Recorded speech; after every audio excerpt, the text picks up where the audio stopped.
We've been asked by our sponsor of our book, the Picton Harbor Inn, to pick a photo that we have in the book and tell the story behind the picture. So if we look through it there, I'll find one right there. That's probably the one that I could tell you a little story about.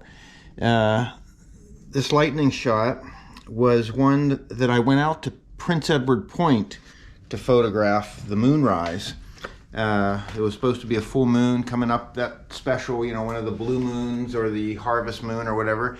And the moon just barely came up over the horizon when it fogged out. It got all misty and cloudy and the moon disappeared instantly. And I had my tripod all set up and out there, nighttime was coming closer because the moon was fading away and getting darker. And to my right, which would be to the southwest, I started to see flashes of lightning in the distance. And I could tell that that cloud that covered the moon was actually a storm rolling in. So I swung my tripod around in the other direction, and it didn't take long for those storm clouds to roll in over the lighthouse. You can see the little Prince Edward Point lighthouse in the picture.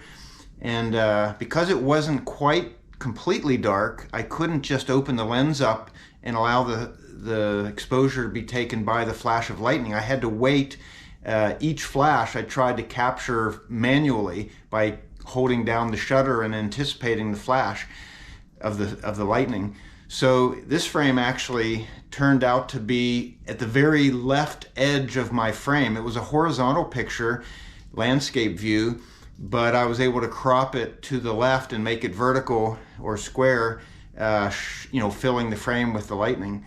So, I took long enough. Luckily, the storm was heading to the east and not my direction north. I was just on the very fringe of the cloud front, and with a metal tripod in a flat terrain on the shore, like I was the highest point of land where lightning could have struck.